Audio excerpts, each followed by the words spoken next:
Bismillahirrahmanirrahim. Assalamu alaikum friends. Good morning and welcome to online classes by Salim Habib School. It's our science class and we are going to start from page number 13 from the book and question number 31 from the notes. Please open your books and notes in front of you. Okay, let's start. Question number 31. What is digestion? Digestion क्या है?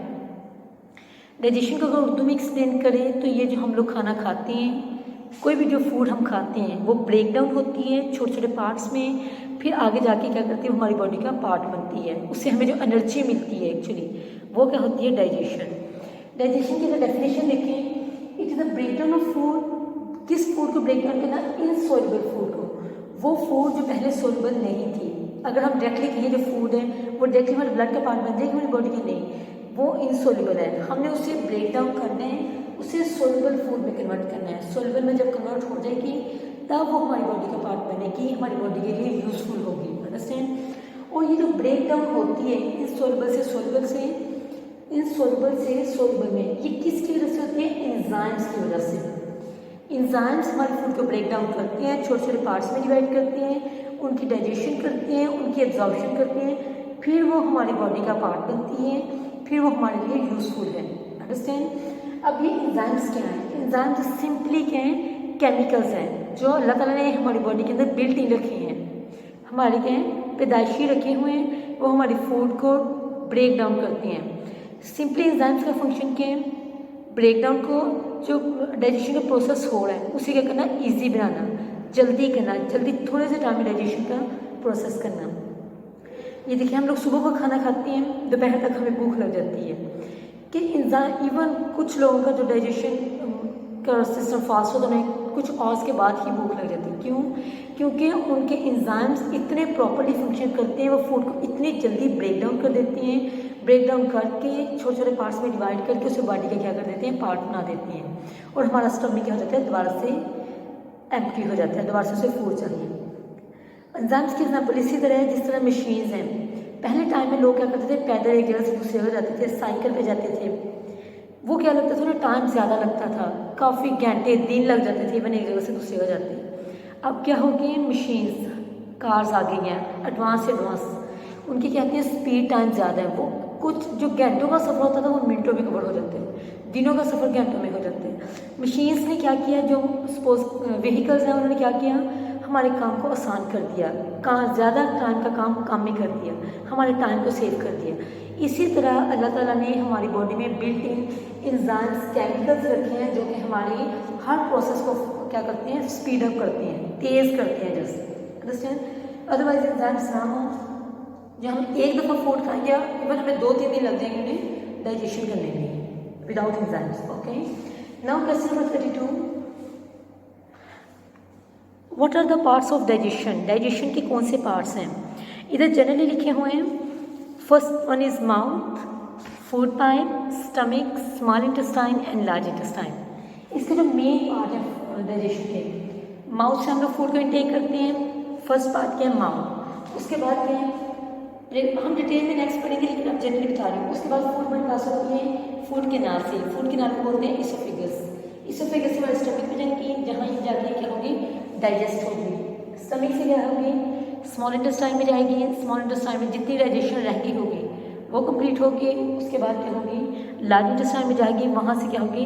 Just absorption होगी, digestion complete हो जाएगी पीछे। और उसके बाद क्या हो जाएगी? जो वेस्ट होंगे वो बॉडी से क्या हो जाएंगे? आउट हो जाएंगे। Okay, now question number 33। How digestion take place? Digestion कैसे होती है? अब यही जो टॉपिक मैंने आपको जनरली शॉर्टकट बता दिए हैं, उसे अब हमने डिटेल से पढ़ना कि एक्चुअली ये डाइजेशन कैसे टेक प्लेस होती है। First one we will start from mouth. Mouth से हमेशा हम फूड को इनटेक करते हैं, कोई भी चीज़ हम माउथ से लेते हैं। माउथ के अंदर हमारे 3 कंपोनेंट्स आते हैं, टीथ, सलाइवा, टंग। हमारे माउथ में क्या ये 3 चीज़ें प्रेजेंट हैं।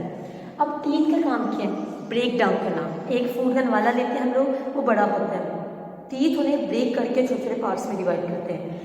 च्यू उन्हें चबाना, चबाने में और ब्रेक डाउन करने में कौन हेल्प करता है? टीथ। अब सलाइवा का क्या फंक्शन है?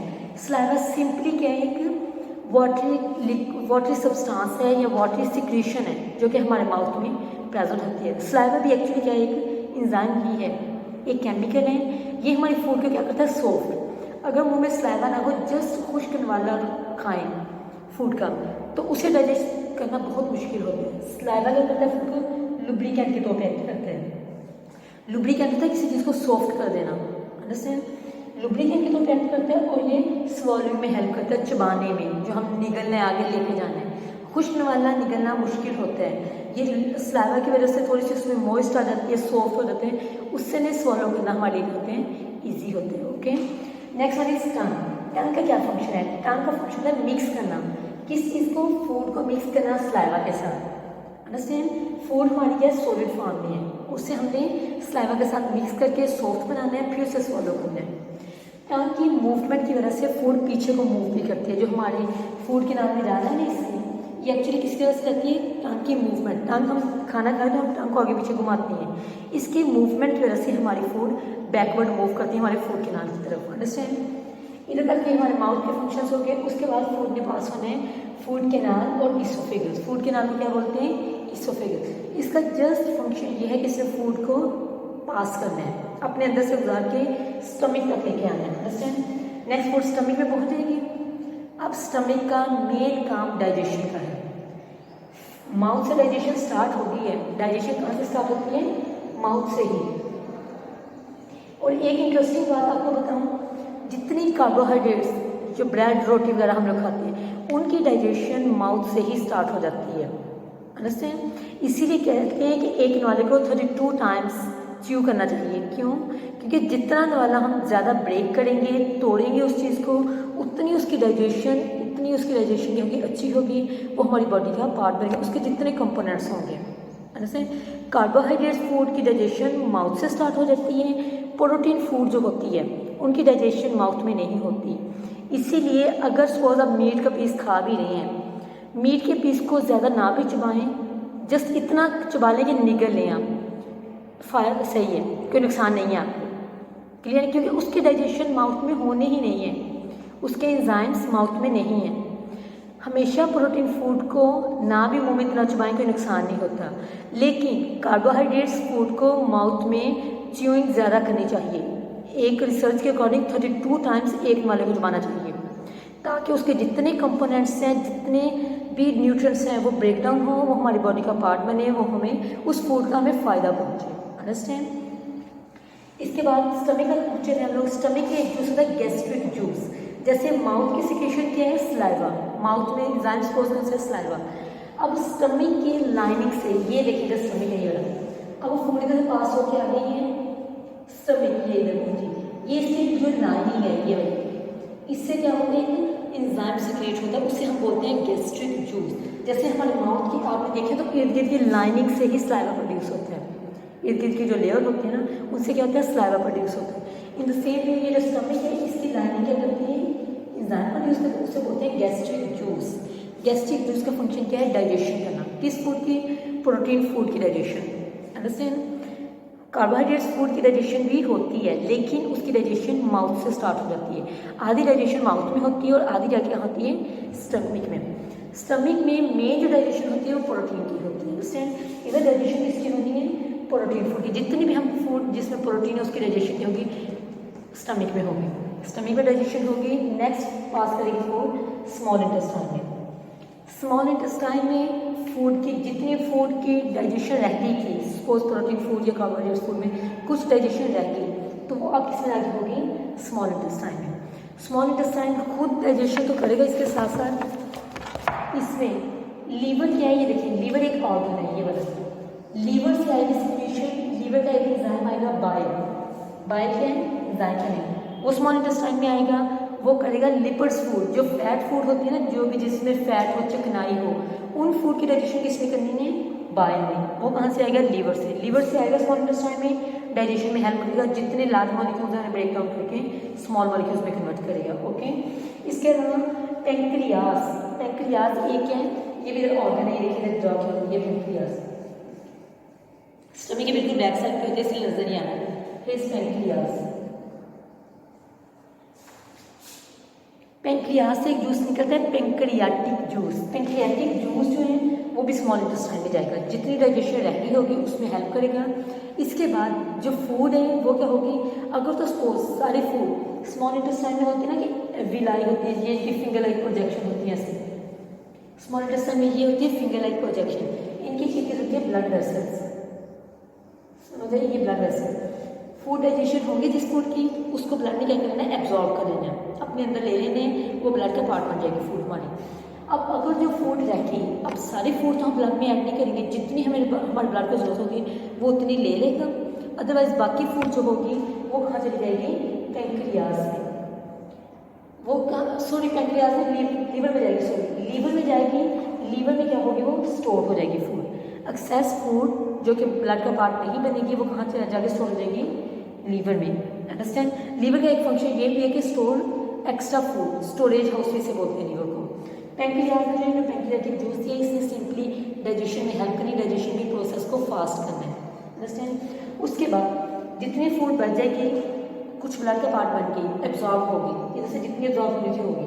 अब स्मॉल इंटेस्टाइन से जो फूड होगी वो लार्ज इंटेस्टाइन में जाएगी, लार्ज इंटेस्टाइन से जस्ट अगर फूड में कोई एक्स्ट्रा वाटर या सॉल्ट जो बॉडी के लिए यूजफुल हो सकते हैं वो क्या होगा, एब्जॉर्ब होगा। देखिए इधर ये बाकी वाली है, ये जो चीज़ है ये है लार्ज इंटेस्टाइन, फूड पहले आई स्मॉल इंटेस्टाइन में, स्मॉल इंटेस्टाइन में लीवर के पास में सिक्रीशन आ गई थी, पैंक्रियाज के पास में, डाइजेशन कंप्लीट होगी। अब नेक्स्ट कही है ये बाहर वाली लाइन है, ये वाली लाइन है, इधर है लार्ज इंटेस्टाइन, इसने लार्ज इंटेस्टाइन ने डाइजेशन नहीं करनी है, इसने जस्ट वो वाटर और सॉल्ट्स जो फूड में हमारी बॉडी के लिए यूजफुल हो सकते हैं उनको जस्ट एब्जॉर्ब करना है, वाटर को और जस्ट सॉल्ट को, अंडरस्टैंड। इसके अलावा अब जो फूड होगी लार्ज इंटेस्टाइन से निकलेगी वो फुली वेस्ट होगा, उसमें अब क्या होंगे, कोई बेनिफिशियल कंपोनेंट्स नहीं होंगे।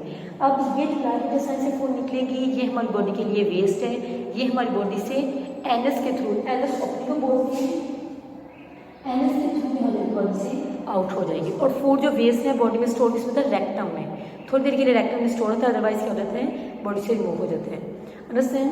That's all about today's lecture, digestion and the parts of digestion and how digestion take place.